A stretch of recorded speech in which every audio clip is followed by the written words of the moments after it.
Bonjour et bienvenue à l'édition de ce jour. Nous allons nous entretenir sur le thème le discernement spirituel, la clé du succès.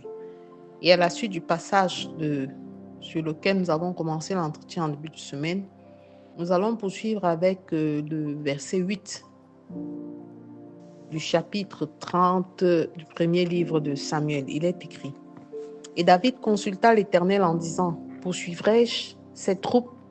Atteindrai-je? L'Éternel lui répondit: Poursuis, car tu atteindras et tu délivreras.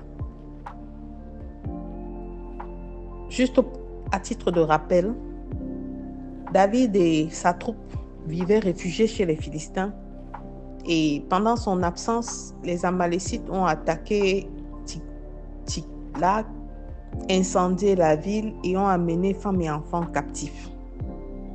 Cette situation catastrophique a créé du tumulte au milieu du peuple. Et nous avons vu dans le passage précédent comment est-ce que ils étaient prêts à lapider David. Parce que s'ils avaient été absents, c'était par sa faute. David se retrouve dans une posture où il doit faire face à des catastrophes familiales, à un désastre militaire parce que toute sa troupe est divisée et à une révolte interne, car ses propres hommes veulent le lapider. La parole dit: il consulta l'Éternel malgré tout. David ne réagit pas sous l'impulsion, sous la pression. Il ne réagit pas sous l'agitation autour de lui, mais il soumet sa stratégie à Dieu. Il suspend le temps. Lui qui a demandé au Seigneur de le fortifier, lui qui a repris courage au milieu de l'agitation, continue parce que son objectif n'est pas de rester focalisé sur les problèmes, mais de regarder vers la solution. La plupart du temps, lorsque nous nous retrouvons dos au mur ou sans réponse, plutôt que de demander de Dieu à l'aide afin de sortir de la situation de crise, nous restons comme figés, comme immobilisés, comme sous hypnose, sous le coup de la pression de la crise à laquelle nous devons faire face. Bien-aimé, Dieu a des plans qui ne sont pas les nôtres. Et il connaît même quand la crise arrive avant qu'elle n'arrive. Mais lui aussi nous donne la force et la capacité de tout surmonter. David s'est arrêté. Il a suspendu le temps. Et il a dit qu'il faut qu'il revienne vers son Dieu. David est l'homme selon le cœur de Dieu.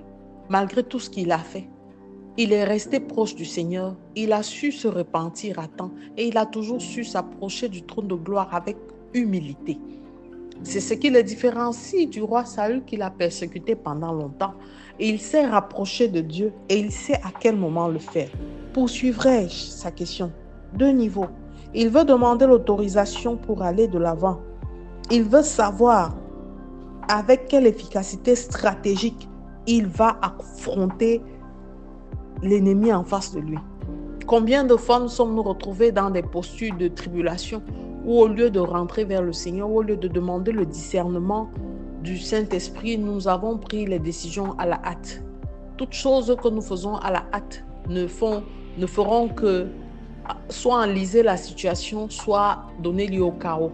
Et parce que David avait conscience de cet aspect, il a pris son temps, il avait déjà repris courage, il le fallait, et il est venu demander à Dieu la direction. Bien-aimé, ça semble difficile parce que si nous pouvions recevoir de Dieu comme David, parce que l'Éternel a répondu: poursuis, tu atteindras et tu délivreras. Oh, quelle magnifique réponse à laquelle chacun s'attend ou que chacun peut souhaiter lorsqu'il vient poser son problème à Dieu. Mais nous avons le Saint-Esprit qui nous parle d'une manière ou d'une autre. Nous avons la communion avec Dieu qui nous permet de rester connectés à Dieu. Nous avons la prière qui nous donne l'occasion de nous adresser à Dieu en tout temps et en toutes circonstances.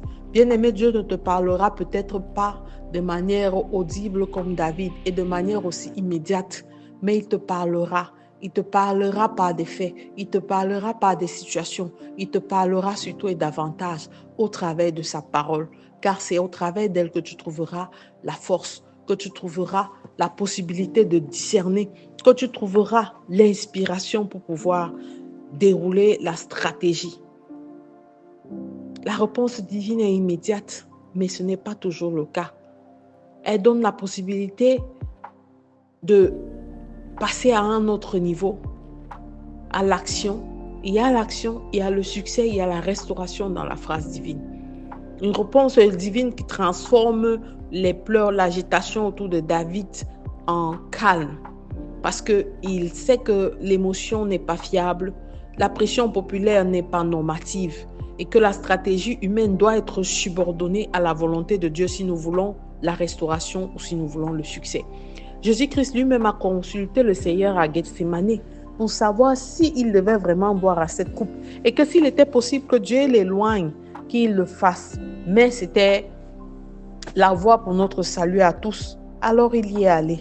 Alors, lorsque tu veux ta vraie direction, le discernement spirituel est la clé du succès, bien-aimé. Il ne s'agit pas de chercher à savoir comment est-ce que tu vas aligner Dieu sur ta volonté, mais comment est-ce que tu vas t'aligner sur la volonté de Dieu. Comment est-ce que tu vas te reposer sur Dieu. Alors, je te recommande de faire cette prière avec moi. Père éternel, je viens devant ton trône de gloire me prosterner devant toi, Seigneur, afin de savoir quelle est la volonté, qu'est-ce que tu veux et qu'est-ce que tu attends de moi.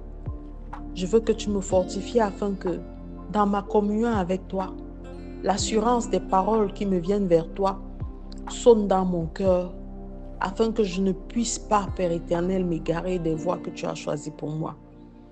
Saint-Esprit de Dieu, donne-moi le discernement. Donne-moi la clairvoyance. Donne-moi de pouvoir voir bien au-delà de ce que le monde matériel me présente. Au nom de Jésus-Christ, nous avons prié. Amen, amen, amen.